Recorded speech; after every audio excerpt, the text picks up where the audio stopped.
গত 24/2/2026 ইংরেজিতে এখানকার স্থানীয় কিছু জামাতের নেতাকর্মী ওনারা আসছেন যে এখানে রমজান উপলক্ষে বিদ্যালয়ে একটি ইফতার মাহফিল করবেন। তারা আমার কাছে অনুমতি প্রার্থনা করেন। আমি তখন ওনাদেরকে বললাম যে আপনারা অনুমতি চেয়েছেন, তো আমার তো কর্তৃপক্ষ আছে, আমি ওনাদের সাথে একটু যোগাযোগ করি, তারপরে আপনাদেরকে জানাই। তখন টাইম ছিল সম্ভবত 11:30-12টার মধ্যে। এরপরে ওনারা চলে গেছেন। আমি আমার প্রতিষ্ঠাতা যিনি তিনার সাথে যোগাযোগ করলাম। তো উনি বললো যে আমি 2 ঘন্টা পরে আপনাকে জানাই একটু বুঝে। আমি বললাম ঠিক আছে, আপনি জানাইন স্যার। পরে আমি বাসায় গেলাম, ওনারাও ফোন দিচ্ছে। পরে আমি ওনারে ফোন দিলাম, উনি বলল যে ঠিক আছে, আপনি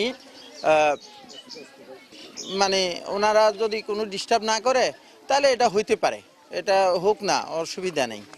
তো এরপরে আমি তো অনুমতি বললাম যে ঠিক আছে আপনারা করতে পারেন, কোনো অসুবিধা নেই। পরদিন সকালবেলা আবার ওনারা আমাকে জানাইলো যে না, ওনারা এখানে করতে পারবে না।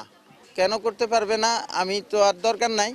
তো ওনারা বললো যে আমি তো সভাপতি না, সভাপতি হলো ইউনু, যারা করতে পারবে যদি ইউনু থেকে অনুমতি নিয়ে আসে। তা আমি পরবর্তীতে ওনাদেরকে ফোন দিয়ে বললাম ভাই এইখানে তো খুব ঝামেলা লাগতেছে আমার কাছে, আমারও তো ভেজাল ভালো লাগে না, আপনারা একটা কাজ করেন, আপনারা এখান থেকে বেনুটা সরাই অন্য জায়গায় নিয়ে যান, অথবা এখানকার সভাপতি হলো ইউনু স্যারকে আপনারা বিষয়টা অবগত করেন, ওনার থেকে অনুমতি নিয়ে আসেন। তাহলে উনি যদি অনুমতি দেয় তাহলে সেই ক্ষেত্রে আমার কোনো আপত্তি নেই। পরবর্তীতে আমি ক্লাস করতেছিলাম, ওই সময়ই মানে ইউনু স্যার ওখান থেকে কিছুক্ষণ পরে, মানে 1-2 ঘন্টা পরে ইউনু স্যার আমাকে ফোন দিল, জিজ্ঞাসা করলো কি সমস্যা, ওনারা করতে চাইলে আপনার সমস্যা কি, আপনার স্কুলে কোনো প্রবলেম আছে? না, আমার স্কুলে কোনো প্রবলেম নাই। তো স্কুলের প্রবলেম না থাকলে তারা করুক, অসুবিধা কি? আমি বললাম ঠিক আছে স্যার, আপনি যেহেতু অনুমতি দিচ্ছেন আমার তো আর কোনো অসুবিধা নেই। তো ওইভাবে চলছে। পরবর্তীতে ওই দিন ছিল 26 তারিখ। 26 তারিখ রাত্রে 11:36 অজ্ঞাত নাম্বার থেকে একটা কল যায় রাত্রে। তা আমি অনেকক্ষণ ধরে উনি আমাকে বিভিন্ন রকম প্রশ্ন করছে, কথা বলছে। আমি ওনাকে জিজ্ঞাসা করলাম আপনি কে বলছিলেন? উনি বললো যে আমার নাম মানিক, বাড়ি কালিকাপুর। তো আপনি কি বলতে চাচ্ছেন? কয় যে আপনার ওখানে কি জামাতের কোনো প্রোগ্রাম আছে? আমি বললাম যে হ্যাঁ, প্রোগ্রাম তো আছে, ওনারা একটা প্রোগ্রাম নিছে শুক্রবারে। এই আপনাকে কে বলেছে, কে বলছে এখানে তারা এটা করতে পারবে না? তারপরে দিয়ে আপনি জামাতের দোসর, আপনি রাজাকার, সামস, আপনাকে ফিরাইয়া মানে ইয়াতে পাঠাবো, পাকিস্তান পাঠাবো। আপনি এই করছেন ওই করছেন, আমার এই ইচ্ছা মতো গালমন্দ করছে, করে উনি নাম্বার কেটে দিছে। নাম্বারটা হলো, যে নাম্বার থেকে আসছে ওই নাম্বারটা হলো 01635754397। এই নাম্বার থেকে উনি কল করেছে। ইচ্ছা করলে ওখানে ট্র্যাকিং করে আপনারা দেখতে পারেন উনি আমাকে হত্যার হুমকি দিয়েছিল এবং আমাকে হত্যা করবে। পরবর্তী দিন আমি এটার সাথে সাথে আমার কর্তৃপক্ষকে অবগত করি।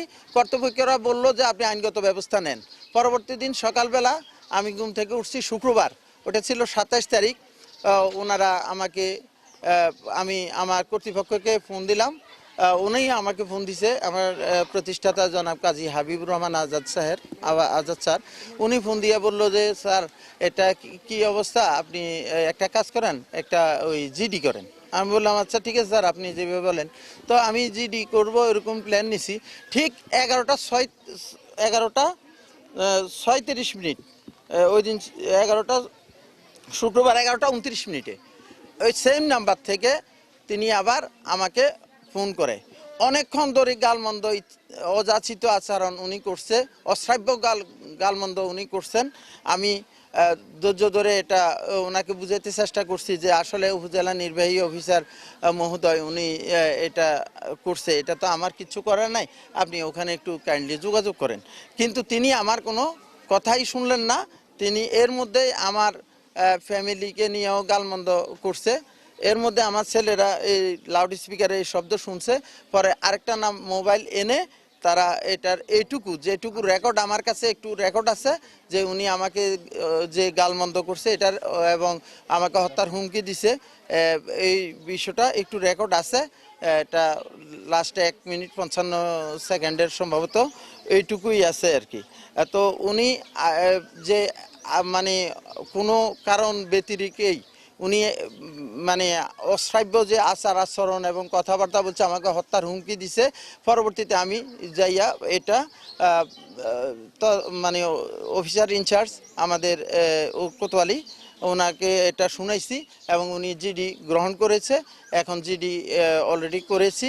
আমি তার এই এই অশ্রাব্য আচার আচরণ এবং কথাবার্তার দৃষ্টান্তমূলক আমি শাস্তি চাই এবং তার যথোপযুক্ত বিচার আমি প্রশাসনের সহ এবং এখানকার যে সামাজিক যে প্রত্যেকটা মানুষ তো সামাজিক জীব এবং সমাজে বসবাস করে।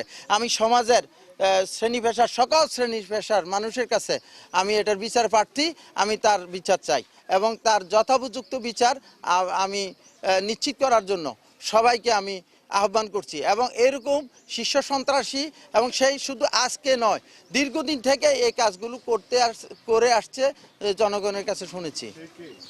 সে হলো, তার নাম হলো জাকির হোসেন মানিক কালিকাপুর, তার পিতার নাম সিরাজুল ইসলাম এবং সেই এই ধরনের কাজগুলো সে করতেছে। সেই চিহ্নিত সন্ত্রাসী এবং চাঁদাবাজি সেই দলের সাথে সে তো কখনো শুনেছি, কখনো সেই যখন ফেসিস্ট ছিল সে ফেসিস্টের আমরা আওয়ামী লীগের রাজনীতির সাথে সে সংশ্লিষ্ট ছিল।